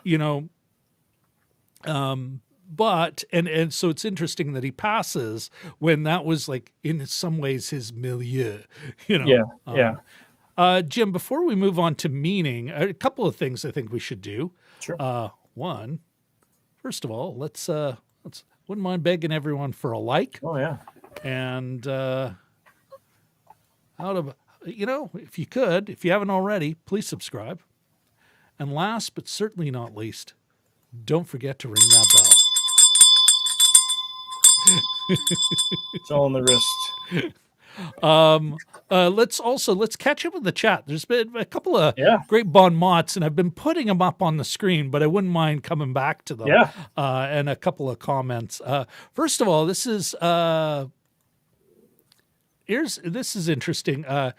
Katie only found out yesterday that Neil MacDonald was Norm MacDonald's friend. Neil MacDonald, Yep. longtime CBC international, like he was Washington bureau chief, Moscow. He was the CBC's guy over there for decades. Also an anchor, and he still's doing work for the CBC. I think. I did not appreciate his, you're all overreacting about Trump when he was elected. Thought he was way off on that. Yeah. And I don't believe we've heard of mea culpa. No, I That think he said- sort of stepped back a little bit. Well, maybe after that hot take. Anyway, but yes, I think I wonder how many other people found that out in Canada. Yeah, I knew it a few years ago, but it wasn't like I knew it all along. Like, I found out, I was like, oh, that's cool. I mean, they look nothing like each other. But some of the pictures, it was like, you see Neil MacDonald in his little short pants, very, hey, we're McDonald's, so we're practically British, so we should look it. It was quite adorable. Okay. Richard L. says, one of my fave characters was the cruel theater director. Would that have been Don Rickles then, I guess? Yeah. Yeah. Don Rickles. What was his character's name? Well, but it was almost like Mr. Henry, Mr. Yeah. I don't know. No, actually, and in a weird way, nor do I care. Mr. Hamilton. Oh, that's nice and generic. There you go. Jelly Duck, so sad. They were 2 comedians who passed away. Yes. We talked about that. Here's DMG mentions that Norm MacDonald was the showrunner when Roseanne came back in 2018. A guy of his fame in front of the camera, going back to leading a writer's room. You know what? From what I understand, he was not one of those things that he was constantly saying is like, people thought I got into stand up after SNL. I was always that, you know. Any of his TV efforts and even film, you know, I think he was a great sporting actor. No one was able to write something that would make sense for him to lead. Yeah. Including this. And he was one of the 3 writers. Yeah. But yeah, totally. As well, that was one of his first gigs. He worked on, there was one show, and then he was saying, but his first writing gig, first big time gig in LA was working for Roseanne when it first came on the air in the 90s. Yeah. And he always sort of stood up for her as well. So afterwards. Yeah, and a few other racists and homophobes that then had to kind of wait a second, walk it back. Yeah, you know, in a half-assed way. Well, now this is where it's. I think there is. Well, he's from that same world Seinfeld is, like where he's like, "Why are y'all getting so offended?" And it's like, I don't know, because it's a terrible thing to say. It was okay when you were doing it. It ain't okay anymore. Pick up, Jesus Christ, you assholes, read a fucking room. Yeah. Jelly, Katie Fowler, both and Jelly Duck agree with you about the, and yeah, you're right. Like that's some comedy genius. Just watching their expression change. As they sort of like sort of wither a little bit. Yeah. Richard L. says, yeah, I hear what you're saying about pieces from a different movie. Almost like the film was stitched together from a bunch of SNL rejected skits. You know what? Here's the thing. The rest of the movie was just it was a pretty generic story. Mm-hmm. And these 3 peak ones, they would never make it on SNL. SNL isn't that edgy. Like once in a blue moon, they do a Black Jeopardy. Yeah. Most of the time, it would be the lesser gags from this film. Yeah. But I don't see him doing George Chavallo. I don't see him doing that. Like I'd almost say these are 3 films. These are 3 scenes that wouldn't have made, like they would have just been killed. They would have been rejected like rubbish. They would have rejected as like, oh, that's just way too edgy. Yeah. You know? And they're fantastical, right? And they're sort of, and weird. And you kill the pork. And it's just so crazy. Yeah. Just so, what the? And Gary Coleman. Yes. And then DMG, of course, still apparently nursing his wounds. Mm-hmm. And DMG, reductionist for sure. Norm MacDonald's comedic voice was hard to quantify, and clearly they didn't quantify his humor in the writing of Dirty Work, into the writing or qualify or and he was one of the writers. Like this was 3 guys working together. They're all ampersands. They're not. They're all ampersands. They're not. Oh, it was written by this, and then this guy, and then story that guy. by, and written by, and inspired by, and Oh no, actually, you know what? It's apparently was inspired by a book that Roald Dahl. Yeah, I was going to. I forgot about that. Damn Vengeance is Mine Inc. by Roald Dahl. Yeah. So that's I'll have to look into that. One other thing I just really wanted to quickly mention was the subtitles. For some reason, I had the subtitles on. I was too lazy to take them off, and they didn't mention the words that they didn't mention were any of the sort of references to prostitutes or whores, and the word boned. They also didn't even have it on the closed captioning. So I just wanted to bring that up. It was or they skipped by it, or they had some placeholder instead of the actual word, which is weird. I should document that. That might be an interesting little exercise. But That would that is fascinating. Yeah. Well, I rented it off of. Maybe I'll check it and I'll see if I can't grab those before my rental runs out. yeah. Okay, and then of course Jelly Duck says, "Ring that bell, Jim." It's one of my soft skills. Okie doke. Let's get back to the show. We've got 21 minutes and counting left. We are now looking at the meaning. Mm-hmm. This should be a quick part. Yeah. I mean, other than Jim, like some of the knee jerk, like and not.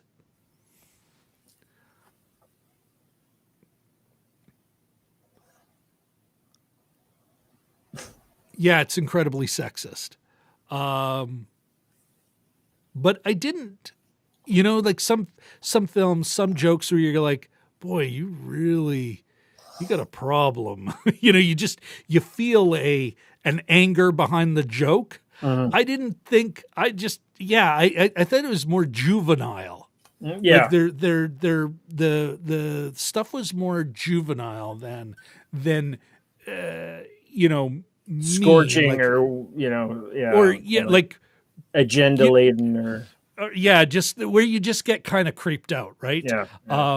You think that's funny? Except maybe the girl on the toilet. Well, that's just weird. It's like, that's, why would you get horny there? That's weird. Somewhere somebody's done a thesis with this as the center, some discipline. I don't even know what. This is part of somebody's thesis, I'm sure, somewhere. Do you though? Yeah, but otherwise, like I would say, as far as any meaning goes, yeah, this is a perfect example of why you do need, a good solid philosophy, something to say, makes a movie. There's almost nothing being said here other than, well, they don't like opera owners. Like it's all just so cheap and lazy, right? I think that's almost why it gets forgotten about. I forgot, what the movie's about, dirty work. And I kind of vaguely remembered a couple of gags, but I can't say it. I watched the movie when it came out. I don't remember what it was about, and I suspect even after you and I talking about it for, we'll get our 2 hours in. You know what? We are now past the actual length with credits. Yeah. But yeah, like what was this movie trying to say other than, hey, let's make fun of, what? Maybe something about that. It does speak to that idea of that, which a lot of comics like to go there, whether they were or not, but that idea of, the picked upon getting revenge later in life. And there's some where, and none of them really want to actually own the by living well. No, they want to beat up the jock. They want to, all these things that happen is because they want to get these people. So if there's a meaning, I think it might be there, but. Yeah, I would struggle. I mean, it feels so sort of stitched together that I wouldn't even say that there's a common sort of a thread running from, minute 1 to minute 75, really, just sort of obstacles to overcome, or, get that $50,000 for dad, for, Pops. Pops. Yeah. Who fucking uses that word? And they don't really, there's nothing really existential about it. Like the fact that, the Artie, Lange, and Norm MacDonald turn out to be brothers. Sam and Mitch turn out to be brothers. There's a little bit of, like kind of like oh, you lied to me, but that they don't really, nor do they find it all that amazing or comforting. It's just sort of one of those things that's put out there. Artie Lange, by the way, he's from he's from Mad TV, another sketch show that was it was actually pretty fresh in the 90s. Yeah. He's had a bad time of it. He's got some addiction issues, but yeah, it was. I don't think he did a bad job, and nor did Chevy Chase. I neglected to mention Chevy Chase, who's looking quite a bit older than he is in the movies that we've done. A number of Chevy Chase movies this summer, I guess, but yeah, kind of a ridiculous. There's another one that sort of his character didn't necessarily fit in with the movie, but in terms of meaning, it's very thin for me. Like I said, the best I could say, the one they're most committed to, is this idea of getting a guy, of getting back. Yeah. That and that's written into the you could almost call it the prologue of when they were kids. Yeah. Interestingly enough, let's give it an iota of respect here. One of the few times, like it's what's played as a gag, but kind of acknowledges a world where kids are inappropriately, fondled by adults. Yeah. I mean, they did that bit.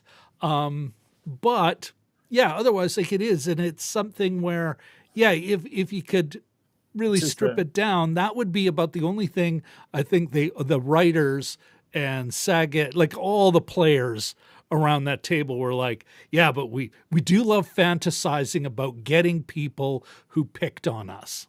Yeah. Yeah. And there you go.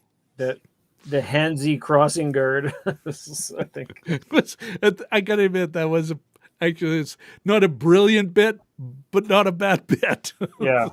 We did it with super glue. Look at the just yeah. Yeah. No, it's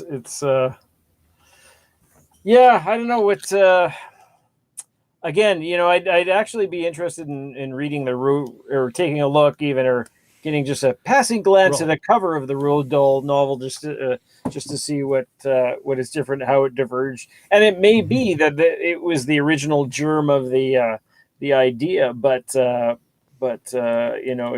sure I can't really see that. I know.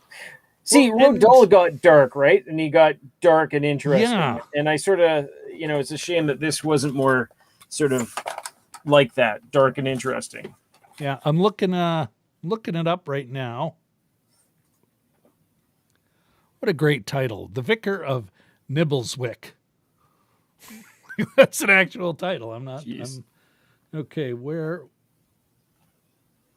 Okay, so it wasn't one of his novels. Oh, it's a short story, sorry. Okay, yeah, so it's in one of his short stories. All right.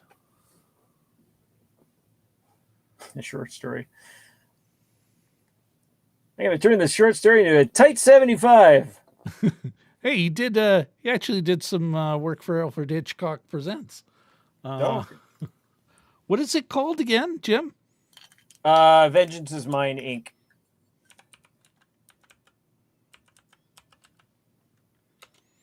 Oh. Great way. And it's part of a collection called More Tales of the Unexpected. Oh, wait. Oh, okay. More Tales of the Unexpected. Sorry. There we go. Oh, from 1980. So he had in it Genesis and Catastrophe, Georgie Porgy, Mr. Bodybot, Poison, The Butler, The Hitchhiker. Oh, and that was also from The Wonderful Story of Henry Sugar and Six More. And then Vengeance. Oh, there is a whole thing. All right. State of Poverty, blah, blah, blah. I will put a link. Actually, let's get this up on the screen, because this is what's important as we analyze this thing.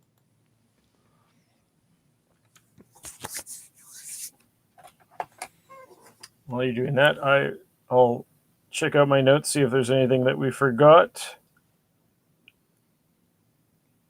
Oh, so they have a specific plan. Okay, I'll put a link, folks. I will put a link into the description I'll put a link in the description to the Wikipedia thing, and then you can go buy the book or whatever the heck you want to do. I don't care. Anything else we can actually add to the meaning? Like, You know, really? there's a Really? there's a couple times that, Carl and I will watch something and I'll say, this feels like it's been written by 5 writers and 2 of them are good, and so you get a sense of a writer's room, so you get little flashes of interesting things or whatever. But there's actually a scene they're standing on the roof. And this is how odd this movie or just sort of fragmented this movie is, I guess, thematically. And they're both looking up at the stars.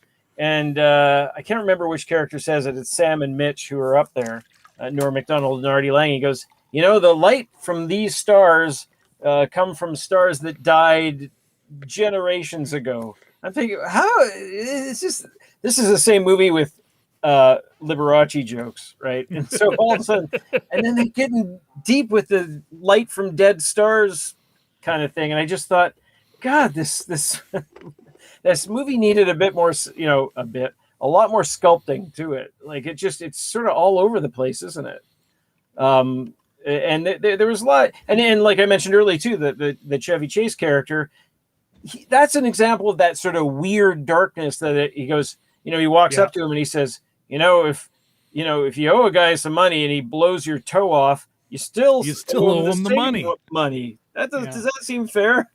And he just kept getting more and more injured. Yeah.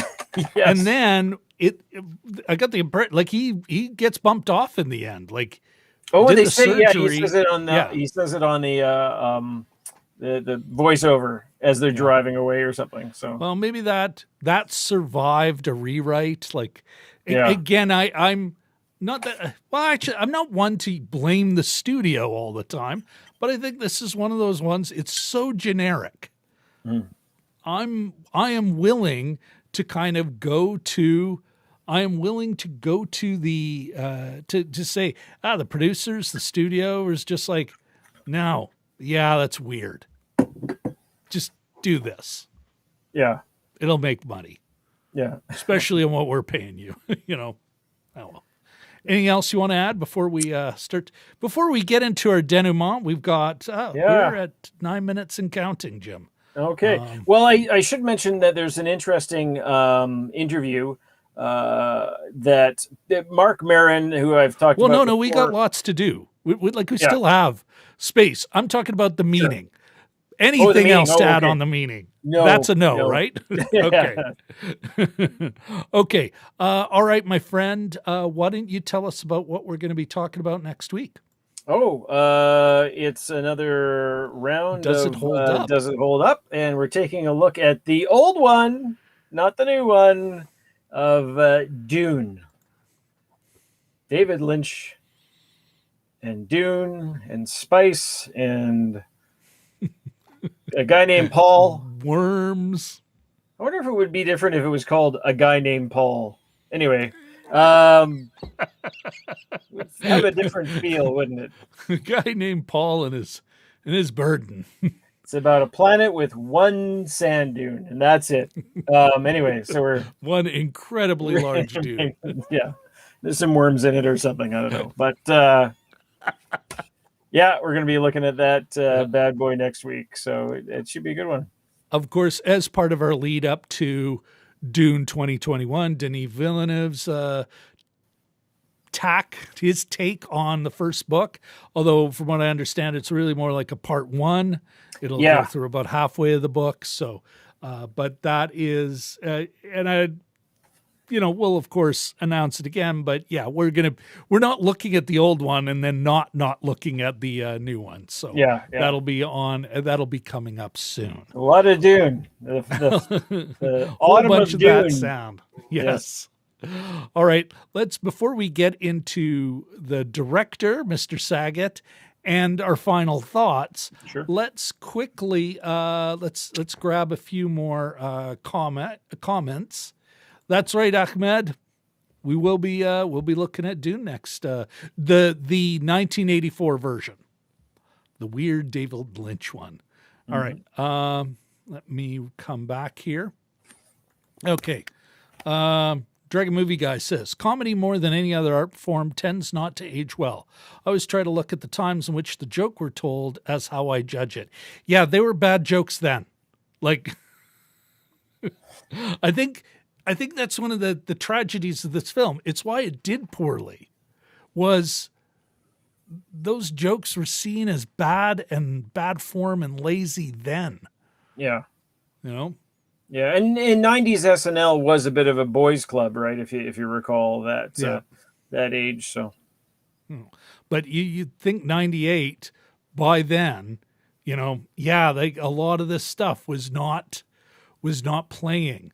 Like we have covered movies that are older than this by decades that hold up better. And yeah, you mentioned it before. Caddyshack holds up way better.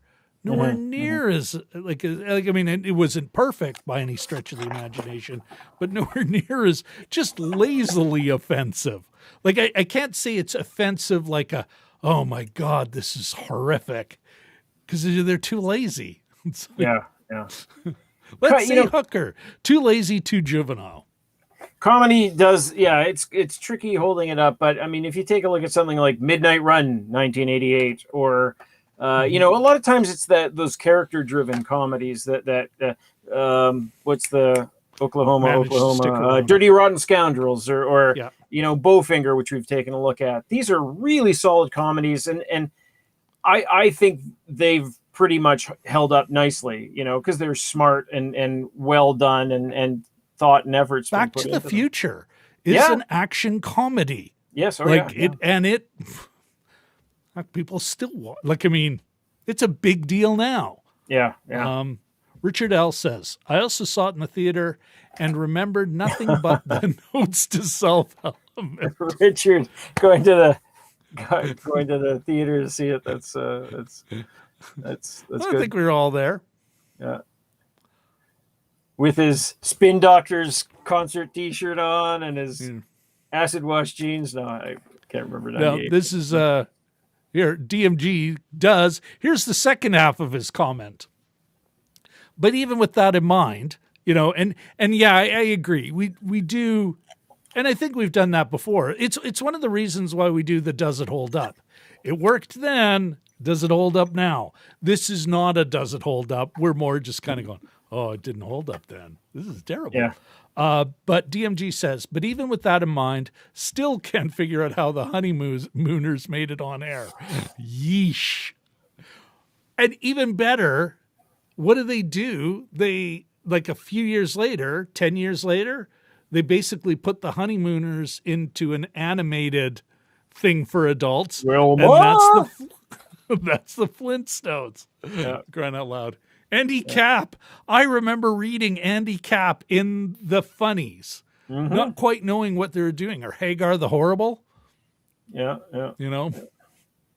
Course, Fred Flintstone with that temper of his. How hilarious.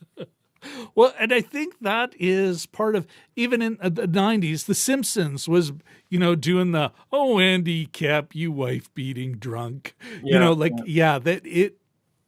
times had changed. Yeah. But the honeymooners. Oh, the honeymooners. Yeesh. Okay. Jelly Duck, I thought you said Nibbleswick. Almost. Nibbleswick. Here, I wanted to talk about this. DMG says, great YouTube video showing why Norm got fired from SNL. Kept doing the O.J. Simpson jokes, even on things that had nothing to do with it. The further afield, the more bizarre and funny it became. Absolutely. I think this is one of the reasons I wanted to do this one, Jim. I had already, before he had passed on, I had pissed away, like he's the comics comic. How many comics, like, and ones who are in their prime now, and older ones, telling Norm MacDonald jokes, telling Norm MacDonald stories, like of just how, like just how weird he is, crazy he is, but not in a, oh, he was a maniac, and then there was You know, apparently Yeah. none of these stories involve sex trade workers. You know, but you can go down these great click holes of all these comics admiring him Yeah. for his commitment to a bit, his commitment to a gag, his not giving an F. One of the best parts of him going back to SNL after he's canned, what does he do? He says, boy, I don't know did I get better or does this show just suck? Which is a terrible impersonation and a really kind of shrunk down that gag. But that was the gist of it. He's like, I don't know if I got any better. Been a year and a half, but maybe this show just sucks.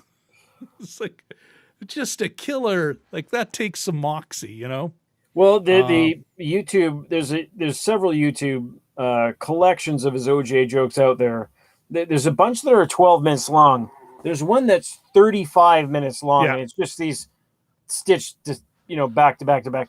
And that again, commitment to the bit, over the course of years. And then another thing was cited was at a Hollywood roast. He had a book full of jokes that his dad got him, and he he just stuck to these old 1950s jokes, and it was so bad that it was great. Well, that was for the roast of Bob Saget, his friend Bob Saget, where that it's the gag above the gag, the one the comics would go, oh my God, he really is doing it. Yeah. The crowd, what the hell? This isn't the comedy I came to expect from a roast. Yeah. And the other one's going, this is genius. Yeah. Okay, Jim, we got to jump into the rest. First of all, let's ask the question. The director, Bob Saget, did he pass or fail? Except, for about 68, let's say 65 minutes, he failed. The 10 minutes of inspired stuff, Does that give him a pass? No, he failed. No, it's like just because you nailed the multiple choice part right. If the essay is 60% of the mark and you zeroed on that, who cares? Yeah, I'd say give him a fail, but give him a scratch and sniff sticker for the 3 good scenes there. Here's your participation award. I'm on the fail side. Yeah, totally. It's like, wow, this was less than good. Yeah. All right. It's good to do one that we don't fully love, though. Like we do a lot, and of course it's that bias that we choose the movies that we look at. We're gonna probably like most of them, but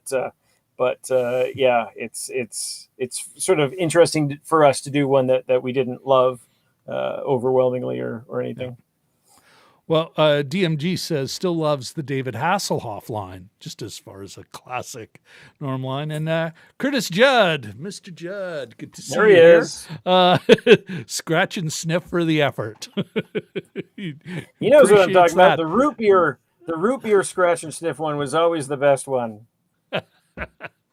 Okay, as we were wrapping up what else do you want to say to wrap up? You'd mentioned a Marc Maron interview that you wanted to talk about. When somebody dies, it's so Marc Maron's got a couple years of interviews that he's done. Always you can go back about 2 years. Anything more, it's behind a paywall. But when somebody that he's interviewed dies, he posts it. So there's one from Norm MacDonald in 2011 that he recently posted. I listened to it this weekend in preparation for this show, and it was quite good. He gets in a little bit about why he was fired. He doesn't think it was solely Don Ohlmeyer and the OJ thing. He thinks he overstayed his welcome. And then there was some turf wars between what he was allowed to do on Weekend Update and what the rest of the cast were. So he told Mark that he thought he overstayed his welcome. It was just that was how it was framed. But there's a lot of uses the R word, retard a lot, sorry, and you know, there's a few, you can sort of see the boy in the man a little bit, but he talks a bit about his philosophy and his gambling problems and things like that. He was never a drink or drugs guy, so it was gambling for him. But yeah, it's very interesting and there for the taking. So I also recommend for folks who want to go down the click hole, there's a great channel called It's Not Norm, and he's a fan. And so he is, and this is how I was familiar with all this comic love, other comics loving Norm MacDonald. Another one is, you know what? Seinfeld's Cars, Coffee, Comics thing on Netflix does a great one with Norm, and they do a great bit of going after Bill Cosby, you know.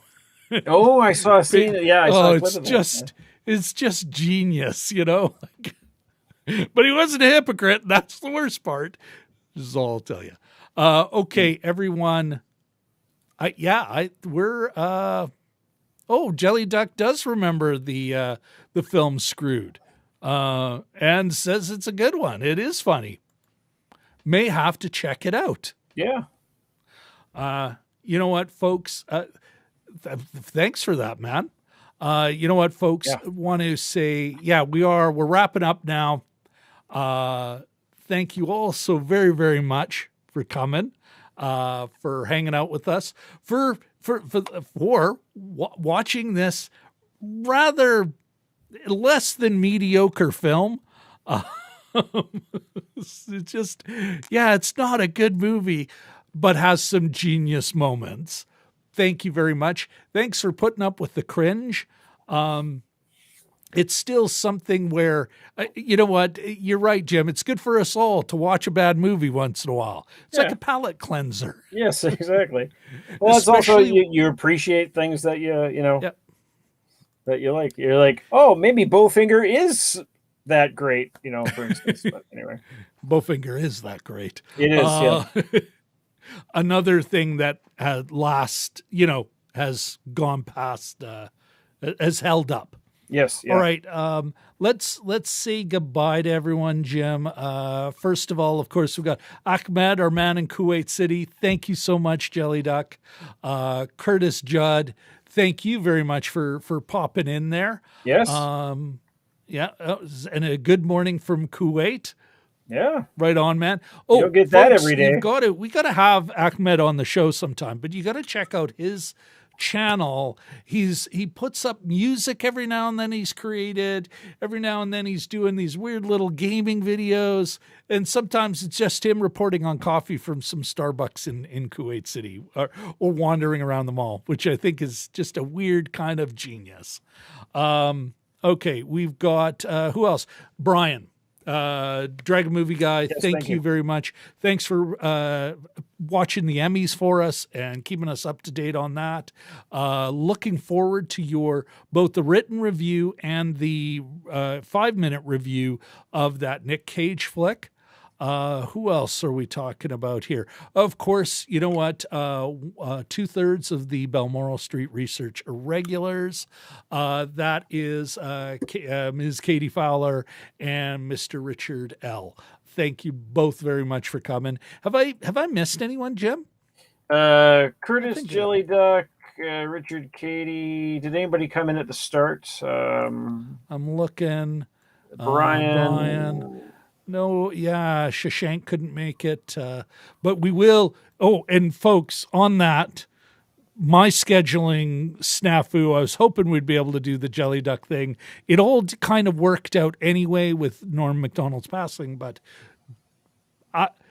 Shashank is coming. We are doing Bahubali 2, the conclusion. Not next week, but soon. All right. Anything else, Jim? I don't think so. I think we've wrapped it up. You know, last few days of summer, enjoy it, folks.